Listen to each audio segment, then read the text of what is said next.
Hey y'all, my name is Lauren Murphy and I'm coming to you from North Alabama in Huntsville in the Tennessee River Valley on behalf of Cedar Hill Homestead outside of Nashville and the workshop series that I ran in St. Augustine, Florida called the Lost Skills Workshops. Tori recently posted a video for you guys on how to make vinegar, and we are putting together a vinegar PDF for you from the zine from our workshops. But I was wanting to make a couple of vinegars today and thought I would show you and talk a little bit about the process. So let's do it. All right, here is my little situation. I'm gonna make two vinegars. One of them is going to be a violet leaf and flower vinegar that I foraged from one of my favorite farms in Prospect, Tennessee. For me, violet is cooling and moistening, but also very mineral rich. And I know that when I make a vinegar with it, that if needed, I can mix it with honey later and turn it into an amazing cough syrup.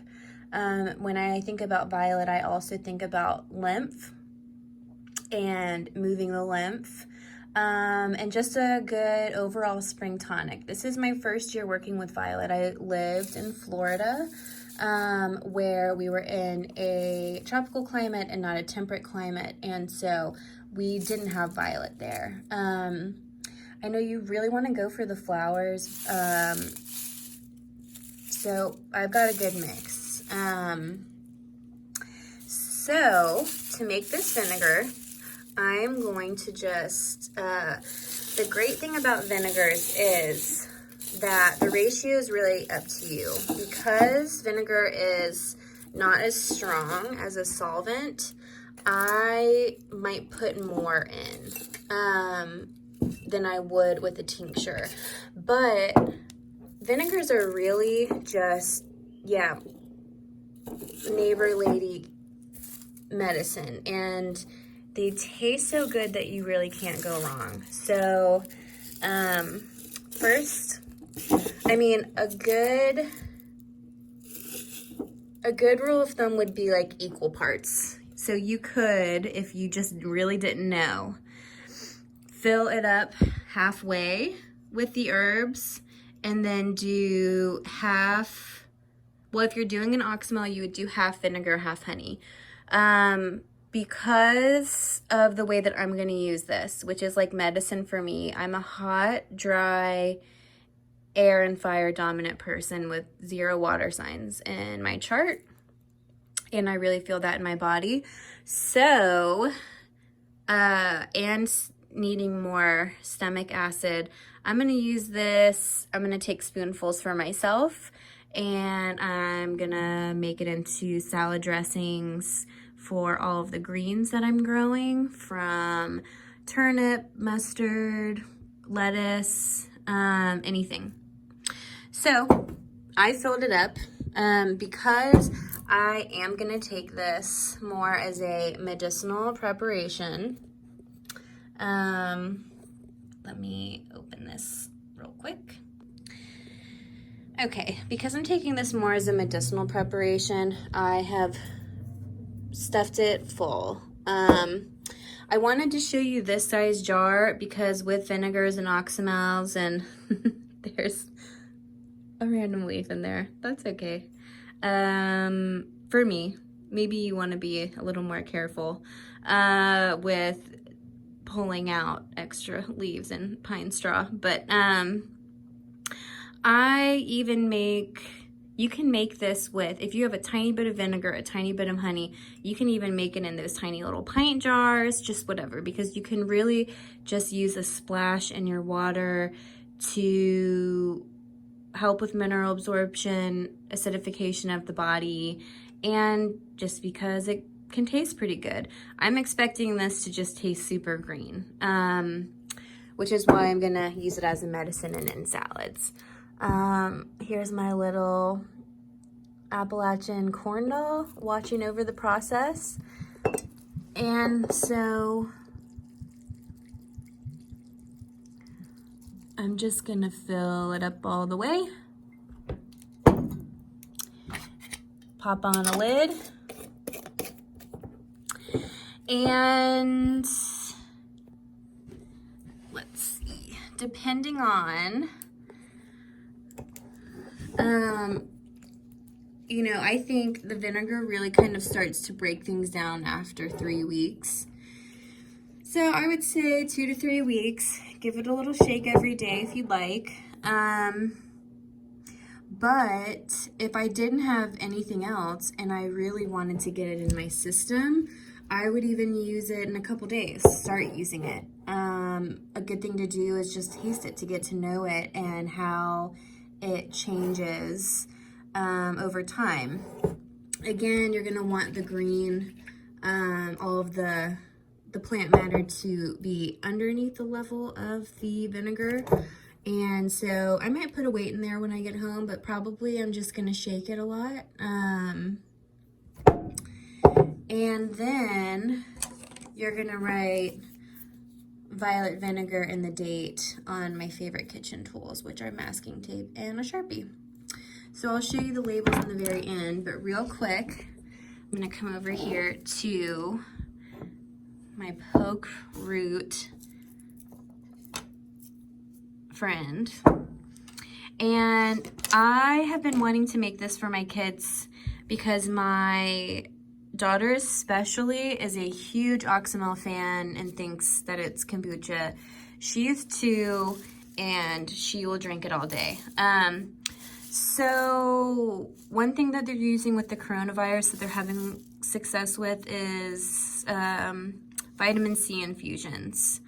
And vitamin C has been recognized as being something really awesome to have in your system in this time, preventatively, and I think during and after. Again, I am an amateur family herbalist. I am learning, and so please feel free to call me out if I am off. Yeah, so this is rose hips and hawthorn. I had this at my house before you couldn't buy herbs anymore. And then over here, so this is gonna give it a really like bright, tangy vitamin C kind of a flavor. Then I have this basil that a friend here in Huntsville grew, that we had in our spice cabinet. And when I knew I wanted to do vitamin C, I thought that because I'm waiting for my strawberry basil vinegars to happen, that maybe this would get me through until strawberry season here in North Alabama. I'm also going to knock my little corn doll over and grab this foraged sumac. I am totally new to sumac. I know that it has been traditionally used for colds and flus in this area of the country, at least. I know that the little seeds or berries are oily, so I know they're gonna do well in a vinegar.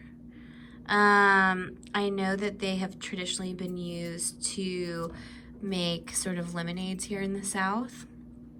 So I am going to pull some off and pop some in to my oxymel to make a really delicious drink for my kiddos. So because I need 2 hands and I'm new to making videos,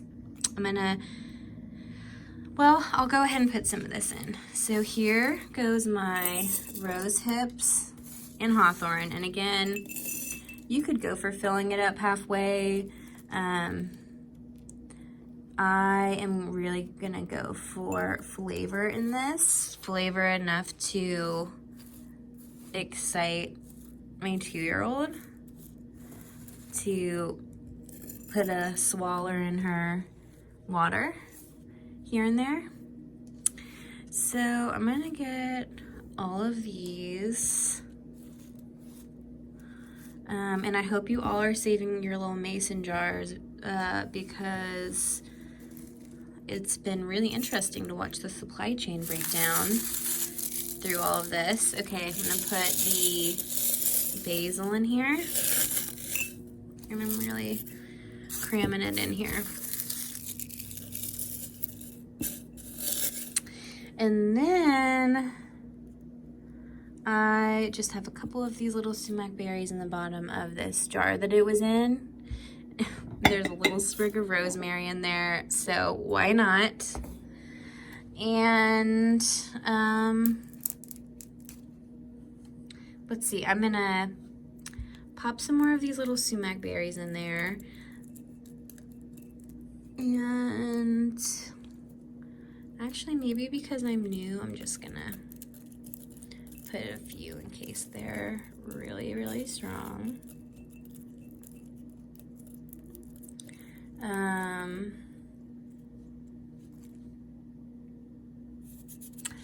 So, because this is a preparation that's mostly for my kiddos and for taste, I am going to go heavy on the honey, and I recommend local raw honey. We use a ton of honey in our house, and it's been harder for us to get good local honey. So this is just an organic raw honey from the grocery store. And I wish I had more of this sourwood honey that I'm using the container for. But I'm really gonna probably use most of what I had in here, and it's just gonna slowly sink down. I'm just gonna stop there. That feels right to me. Then I'm gonna get my spoon. If any of y'all are in the Birmingham area, and once the Market at Pepper Place pops back into action, there's a guy there who makes really awesome, all different style spoons, and I use this for everything. So I'm gonna just kind of crunch it down in there, even though it probably just makes sense to pour the vinegar in here before I really stir it up. So I'm gonna fill it up with the vinegar, and I'll need to add some more vinegar as the liquid goes down. So I'm gonna pull it right up to here. I love oxymels too because the honey will kind of tend to keep things down below the surface. I also love oxymels because if you're doing it as a soda, that's just gonna kind of give you a little nutrition boost. And again, it's gonna taste, in my experience, a lot like kombucha. You can have enough flavor in 24 to 48 hours, in my experience, to go ahead and start using this. Yeah, I know people make really thick oxymels for meat, and it's gonna be really good and sour. When you hit an oxymel right and you get that perfect blend of really, really sour but also sweet in the flavors of what's in it, there's just nothing else like it. And my body craves that, you know, kind of sweet, astringent, like mouth puckering taste. And again, I would say if you are making a flavored vinegar, it is strawberry season in a lot of places, especially if you're one of our Florida friends. It's not here yet. We are just about to hit our last frost date next week. So good. Screw a little lid on. And again, I'm going to use my, so this is sumac, basil, rosehip, and hawthorn oxymel with a random sprig of rosemary in there. Honey and vinegar. And we'll probably start drinking this in a couple days. Look at how beautiful. So you're going to label this with the ingredients, the date. I like to put a projective date, like kind of last straining date in here or on here, just because I have 2 little kiddos at home and sometimes it's easier not to do the math, but more often than not, I am probably going to tap into these early because I'm a vinegar freak. So here's my first video ever of one of my kitchen processes. And we've got just a violet apple cider vinegar that I'm going to let sit probably for about 2 weeks. I like to keep my vinegars in the fridge because they will last longer. And in the zine, the little PDF, I will put down different suggested times. But I really think giving it a good 2 to 3 weeks at the most, straining it, and then unless you're making huge amounts, then you should, we go through it pretty quickly. I've never had a vinegar spoil. I know my teacher has less faith, I think, in vinegars, and gives them less of a timeline. But in my experience, I made fire cider last summer and it is it's still looking good. So I hope you enjoyed my vinegar video, and I hope you get started making vinegars with whatever you have in the kitchen. Some of my favorite vinegars are just rosemary or thyme or mint. 1 ingredient in a pint jar with just vinegar or honey. I've also been in the situation where I've wanted to make a vinegar and or an oxymel, and I've only had honey or I've only had vinegar, and so I will start with that process and then add later. You can really kind of make up your own rules. And so yeah, that's it. Thanks for being here with us, and maybe I'll see you on another video.